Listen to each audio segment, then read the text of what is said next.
Mis amados hermanos, buenos días, bienvenidos nuevamente a este tiempo de encuentro con nuestro Señor que tenemos a través de su palabra.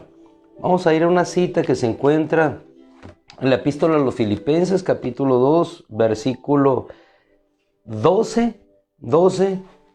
Y ahí vamos a ver una declaración de nuestro amado hermano Pablo a esta bendecida iglesia. Título de hoy: Dios con nosotros, Dios con nosotros.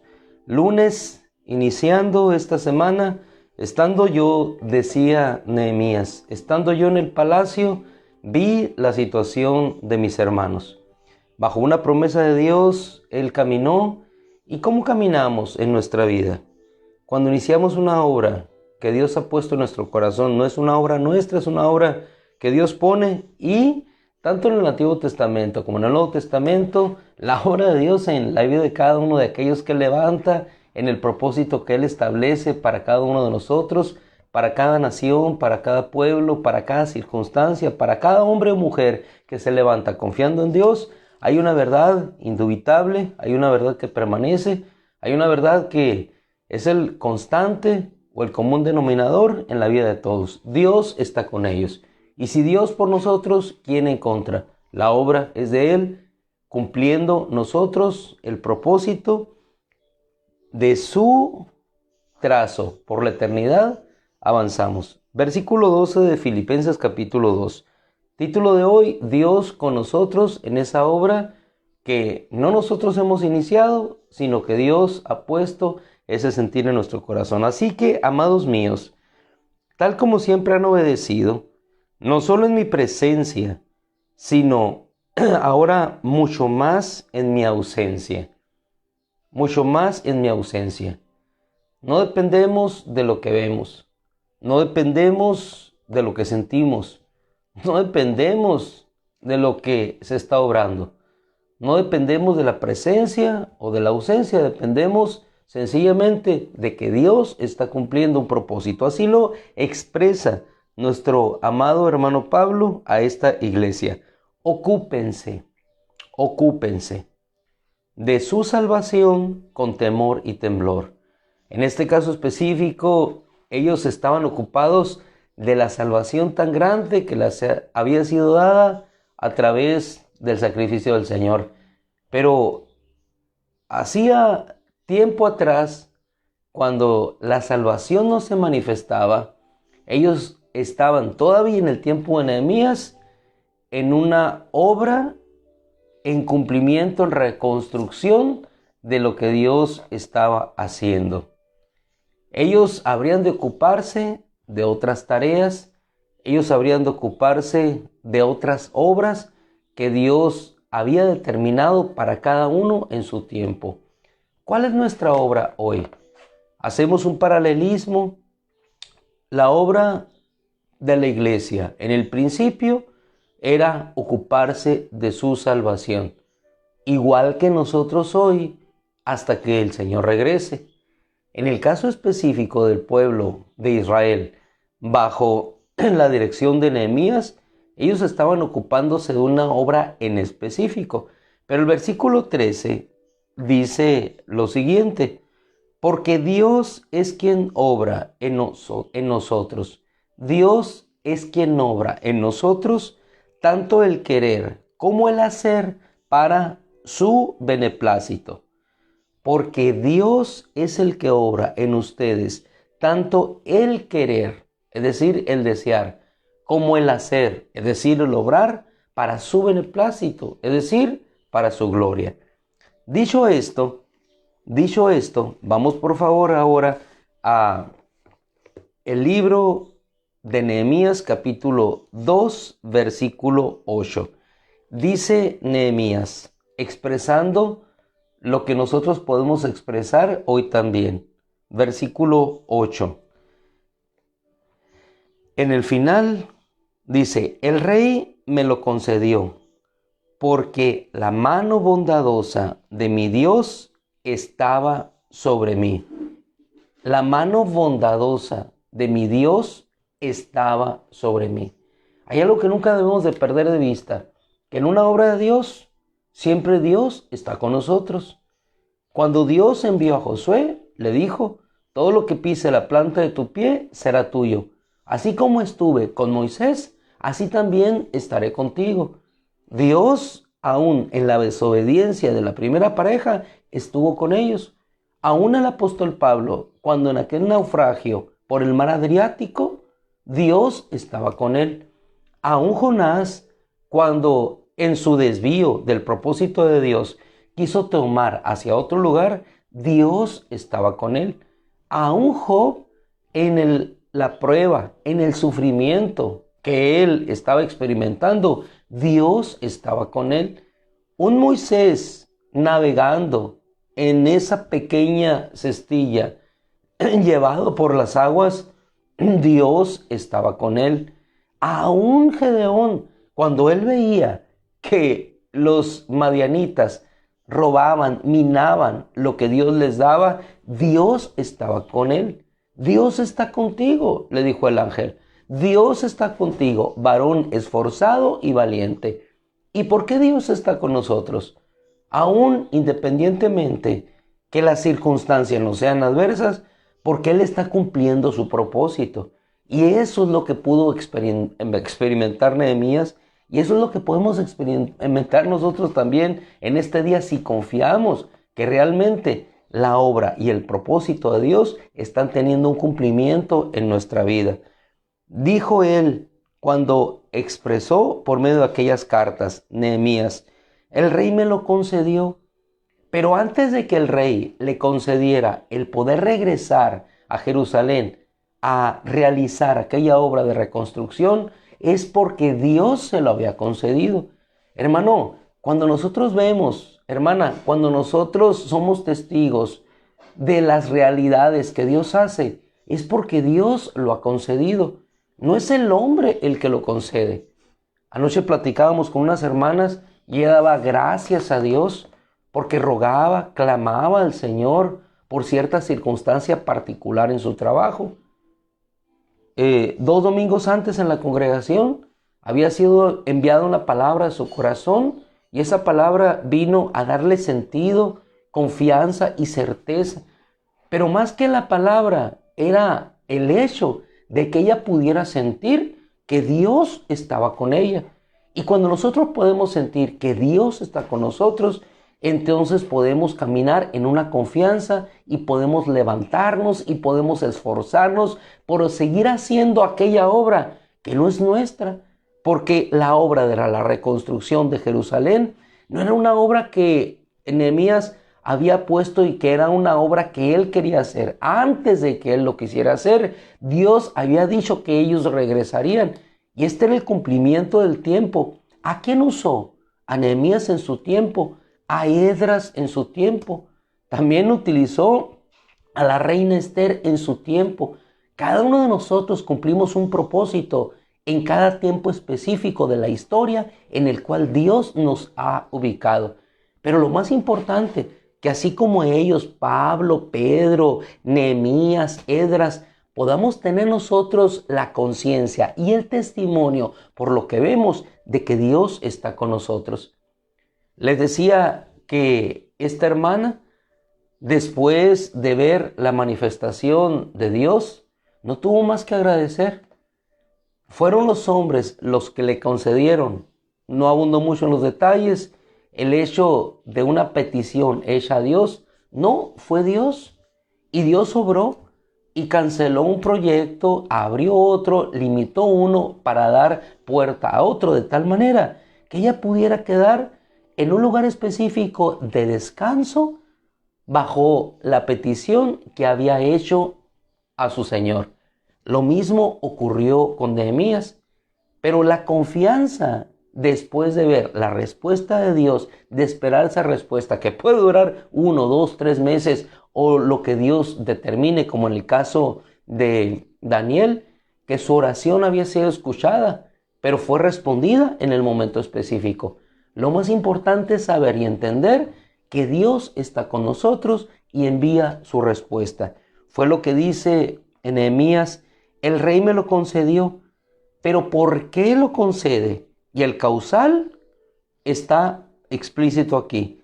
Porque la mano bondadosa de mi Dios estaba sobre mí. Y cuando la mano bondadosa de nuestro Dios está sobre nosotros, podemos esforzarnos y podemos seguir adelante. ¿Por qué? Porque sabremos que todo lo que hagamos, independientemente de que si enfrentamos alguna dificultad, vamos a ver el fruto de nuestro esfuerzo. Porque no nos esforzamos en nosotros mismos, nos esforzamos en Dios. Y todo lo que depositemos en nuestro Dios, veremos un fruto, porque será fruto para Dios. Y a lo que nos quiere llevar la Escritura es al ánimo precisamente de lo que hicieron estos hermanos cuando se dieron cuenta de que la obra no era de Dios. Los enemigos, cuando en la reconstrucción del templo con Esdras se dieron cuenta que la obra era de Dios. ¿Por qué? Porque el templo fue terminado. Los enemigos igualmente aquí en Nehemías se dieron cuenta de que la obra era de Dios porque las murallas fueron reedificadas. Luego entonces pasamos al versículo 17, donde llega Nehemías, después de no haber revelado nada a ellos de lo que Dios había puesto en su corazón. Y eso lo dice el versículo 12. No informé a nadie de lo que Dios había puesto en mi corazón que hiciera yo por Jerusalén. ¿Quién lo puso? Nosotros vemos un sentir de Nehemías. Llega a Dios y clama delante de él. Y el que clama a Dios, la Escritura es clara. Clama a mí y yo te responderé. Dios le respondió porque estaba dentro de ese propósito de Dios. A nadie informó, dice Nehemías, de lo que Dios había puesto que yo hiciera por Jerusalén. La obra de Dios va a permanecer. ¿Y por qué permanece? Porque está en su propósito. Y en ese propósito debemos entender nosotros de que Dios va caminando junto con nosotros. Y lo que nosotros vemos no es solamente sino la manifestación de su obra maravillosa. Versículo 18 va a ser la clave precedida por el 17. Entonces les dije, ustedes ven la mala situación en que estamos. Hermano, en una obra de reconstrucción puedes ver que una situación está en el estado más deplorable. Ves una casa en ruinas y ¿qué vamos a hacer? ¿Vamos a dejar que las murallas, que los muros permanezcan en esa condición? ¿O vamos a esforzar nuestras manos sabiendo que Dios está con nosotros y que aquel templo y aquellas murallas van a ser nuevamente reconstruidas? ¿O nos vamos a quedar solamente lamentándonos como aquellos hermanos que llegaron a Jerusalén? ¿O como Nehemías se hubiera lamentado, pero no hubiera ido delante de Dios y hubiera encontrado la respuesta de Dios? Nada hubiera sucedido. La obra de reconstrucción se realiza por medio de las manos de hombres y mujeres valientes que le han creído a Dios, que han creído que Dios está con ellos y se esfuerzan sus manos. Pero no se esfuerzan sus manos en su propia fuerza, sino en el poder de Dios, sabiendo que más allá de las manos que se están esforzando, la mano bondadosa de nuestro Dios está sobre sus manos, obrando el querer como el hacer para su beneplácito, para su gloria, para que Dios sea glorificado. Entonces les dije, vean la mala situación en la que nos encontramos. Jerusalén está desolada, las puertas quemadas por el fuego. Y luego les hace la invitación, vengan. ¿Quiénes van a ir? ¿Quiénes se van a esforzar en reconstruir un nuevo comienzo de la iglesia después de este tiempo pospandémico? ¿Quiénes van a ser los hombres y mujeres valientes que van a decir, vamos a reconstruir una vida de oración? ¿Quiénes son los hombres y las mujeres valientes que van a decir, vamos a reconstruir una vida de comunión con Dios? ¿Quiénes son los hombres y mujeres valientes que así como estos hombres y mujeres regresaron a Jerusalén, van a decir, vamos a regresar a Dios? ¿Quiénes son los hombres y mujeres valientes que van a decir, vamos a regresar a la palabra? ¿Quiénes son los hombres y mujeres valientes que van a decir, vamos a despedir todas aquellas acciones que contaminaron nuestro pueblo, mezclándonos con las costumbres de los pueblos extraños. ¿Quiénes son los hombres y mujeres valientes que van a decidir dejar la comodidad de un palacio en Susa para ir a esforzarse, manchar sus vestimentas, esforzar sus manos, tomar la espada, enfrentar a los enemigos para decir, Señor, reconstruiremos lo que el enemigo, a consecuencia de nuestra desobediencia, ha tomado? ¿Quiénes son los hombres y mujeres valientes en este tiempo que van a reivindicar, es decir, tomar aquellos principios de Dios, de la justicia y la santidad, de la integridad delante de Dios, para decir, seremos hombres y mujeres que viviremos conforme a ti, seremos hombres y mujeres que te creeremos, seremos hombres y mujeres que empezaremos a reedificar nuestra vida sobre el fundamento que es Cristo, para que tu gloria, Señor, sea manifiesta y para que ya no seamos más oprobio en el mundo, sino que verdaderamente la tierra conozca que tú eres Dios, como conocieron aquellos enemigos. Pero esto, mi hermano, no puede ser una realidad sin el entendimiento de corazón, en la firme convicción de que Dios está con nosotros. Si nosotros no podemos creer que Dios está con nosotros, olvidémonos de derrotar ejércitos, olvidémonos de que los 10,000 caigan a nuestro lado, olvidémonos que caigan a nuestra diestra y a nuestra siniestra.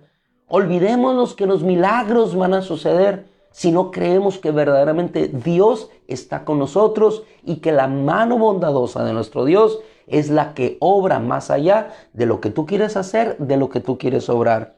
Vean la mala situación, pero le dijo, vengan, reedifiquemos, no edifiquemos, reedifiquemos. Sobre esto que ya Dios nos había dado, tomemos y empecemos a reedificar.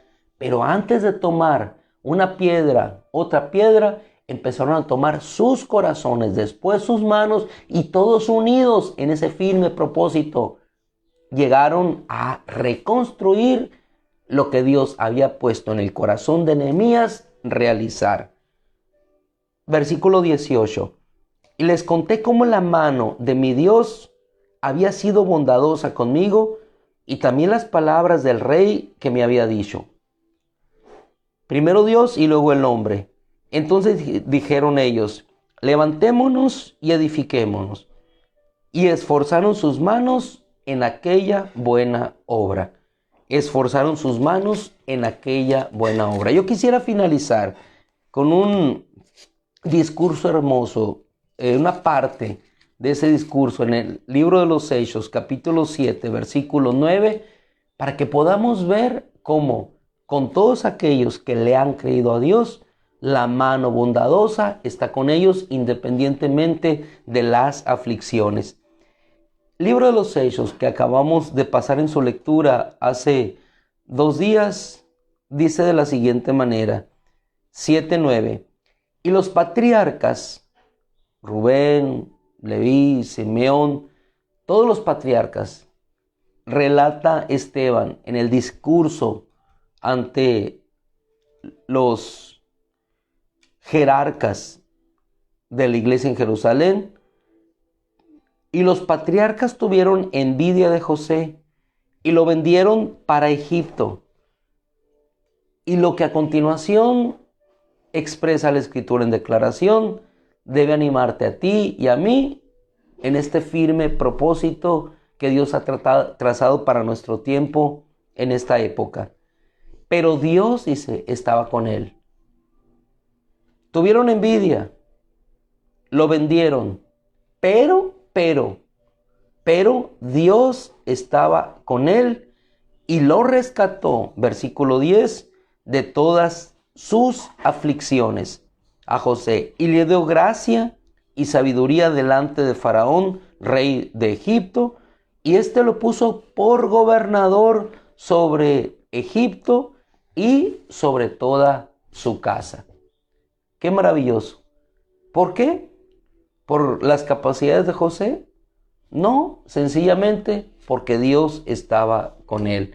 Y así como Dios estuvo con Adán, estuvo con Abraham, estuvo con Isaac, estuvo con Jacob, estuvo con los 12 patriarcas, estuvo con José, estuvo con los jueces, estuvo con los reyes, estuvo con el último de los profetas, estuvo con el pueblo en Palestina. Emmanuel, Dios con nosotros, estuvo con la iglesia del principio, estuvo con la iglesia que desde el 475 al 1450 y tantos estuvo en oscurantismo, estuvo con aquella iglesia en la Reforma, estuvo con aquella iglesia que huyó de la Europa para llegar a la América y establecer nuevos principios, la reconstrucción de una iglesia pura para Él. Así como Dios estuvo con todos ellos, hoy Dios está con nosotros y la mano bondadosa de nuestro Dios, grabémoslo en nuestro corazón, nos acompaña para esforzar nuestras manos, para obrar todo lo que en diligencia de su actuar, sentir y desear de nuestro Dios va a ser obrado para gloria de Él. Así es que, si Dios por ti, si Dios por mí, ¿quién contra mí? Decía nuestro amado Pablo en la iglesia a los romanos. Que el Señor te bendiga en este día, confiados en esa gracia y en ese poder, nos depositamos. Padre, te damos gracias por tu bondad y por tu misericordia, porque la mano bondadosa tuya, Señor, nos conduce y nos lleva de triunfo en triunfo y de victoria en victoria en Cristo Jesús. Padre, ayúdanos a entender que en cualquier circunstancia tú estás con nosotros. Aún en la envidia de los hermanos de José, tú estabas con él y le rescataste y le hiciste ver tu salvación. Gracias, Padre. Ayúdanos a firmemente creer en nuestro corazón esa verdad eterna. Amén y amén. Mis amados hermanos, que la gracia de nuestro Dios les bendiga, les lleve en ese triunfo y en esa fortaleza, en el conocimiento de que Dios es por nosotros. En el nombre de Cristo Jesús. Hermana Lidia, Dios te bendiga. Dios te bendiga. Amén y amén. Hermanos amados, les dejamos a correr rumbo a la victoria de Cristo este día. Dios les bendiga. Buenos días. Les amamos. Cuídense mucho y que nuevamente el sol de justicia de nuestro Señor resplandezca en fortaleza, gracia y bondad sobre sus vidas. Gloria a Dios.